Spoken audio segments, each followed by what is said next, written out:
Hello, my name is Matthew, and this week I read the biography of Galba by Suetonius. So we're back to Galba, everybody's favorite Caesar, Galba.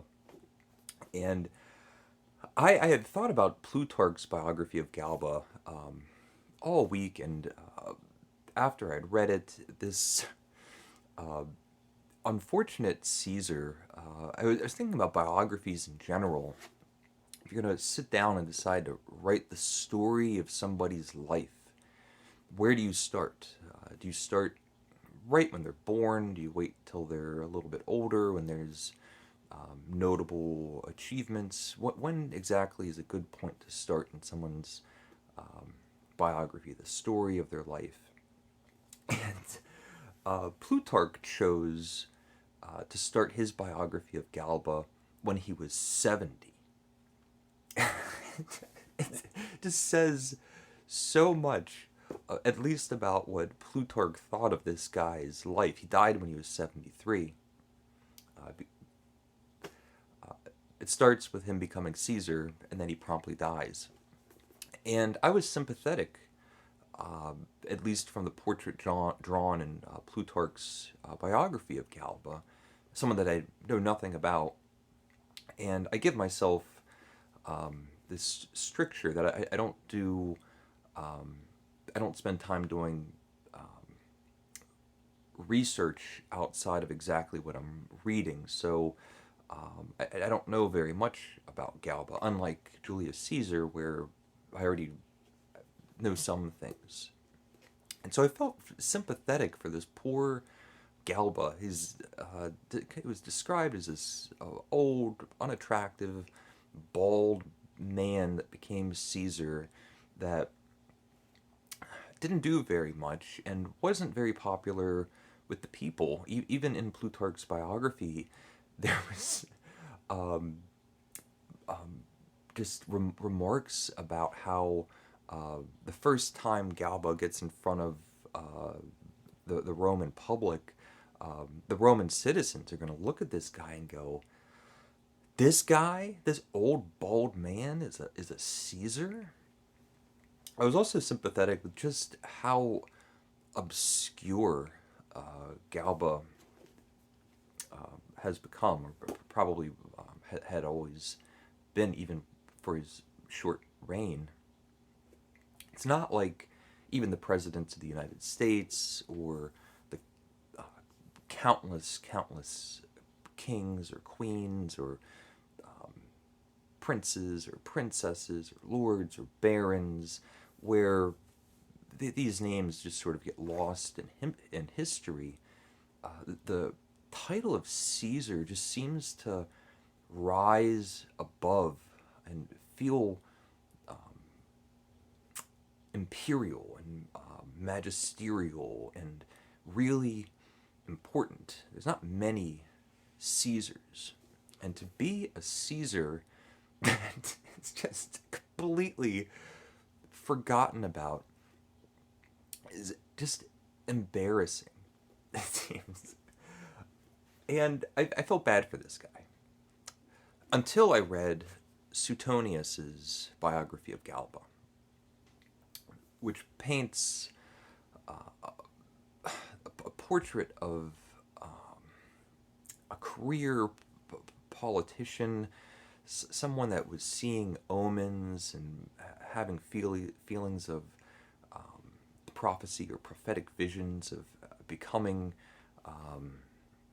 the head of the Roman Empire, and just being cowardly and weaselly and taking these positions, not putting yourself at much risk or danger, making a point to being lazy and not causing too much trouble to gain the attention of the Caesars of the time. So Nero or Claudius or Tiberius, always just cowering and being purposefully indolent. He says that nobody really remarks on somebody's indolence. And Suetonius's biography does start when he's much earlier. We learn about his family heritage. He does not. He's the first Caesar that doesn't come from the family line of Julius Caesar, the complicated family tree that came about from Julius Caesar, the Caesar line. And he's shown to be this kind of ancient, old Roman that was still holding on to traditions that were no longer considered normal or acceptable. Things like having morning roll calls and evening, nighttime, bedtime roll calls where all of the servants of the house, all of the slaves of the house would have to gather together first thing in the morning and greet and say good morning to this Galba. Every night they would all have to gather and say good night to Galba. Just that power structure of being able to impose your will without risk to yourself and doing it just because you have the power to do so runs through Galba's entire life. Every time that he's in charge, whether he's governing in Spain or some of the other towns that he was in, when he's in a position of judgment, he always would tend towards the side of cruelty, unnecessary cruelty, or callousness, not being sympathetic or open to the feelings or liberties of other people, whether it was slaves or Roman citizens. There's a special point made of the Roman military, which the constant remarks that he would make just towards the military did not gain him any favors. He was almost immediately, as soon as he became into power, immediately an unliked, hated figure from everybody, from that inner circle to the Roman public, the military, and the way that he tried to hold on to the power that he did gain. He did become the emperor. Would be by murder, exile, putting people to death, and it was always the people that were just a threat to his power. If he found someone was threatening him, he would just try to just squash them. And this the professional life, or this life that he led, just comes off as petty and insignificant. He led a life that was just groomed for obscurity. I marked to some of the things as him being like a governor or someone in a position of power and judgment. For when a money changer was found to be fraudulent in his dealings, Galba had the man's hands cut off and nailed to his counting table.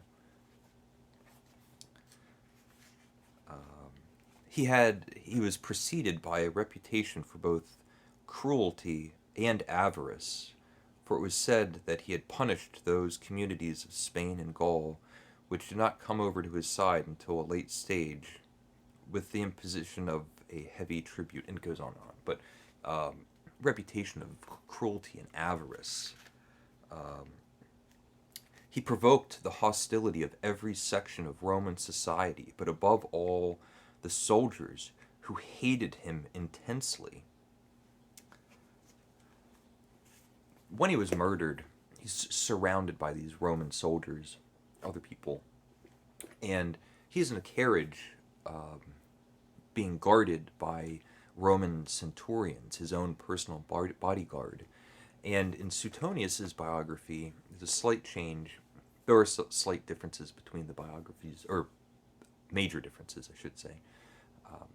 No one came to his defense. This is the emperor. This is Caesar, and there's a mutiny, and without argument, everybody, all the parties involved, seem to just agree. Yeah, we should murder him.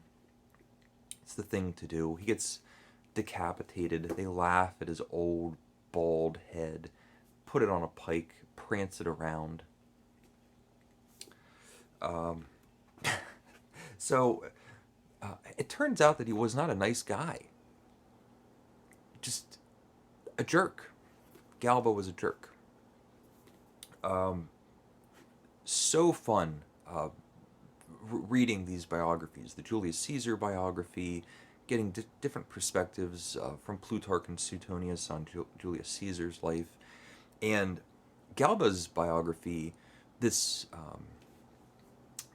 exercise, um, re- even more so, revealed the authorial voice, the person that's telling the story, can dramatically change the character of the person that you're reading about. So, just fascinating. Galba, again, everybody's favorite Caesar. Poor Galba. Still a punchline. If you're watching, please let me know what you think. Please leave a comment if you would like. Thank you for watching, and take care.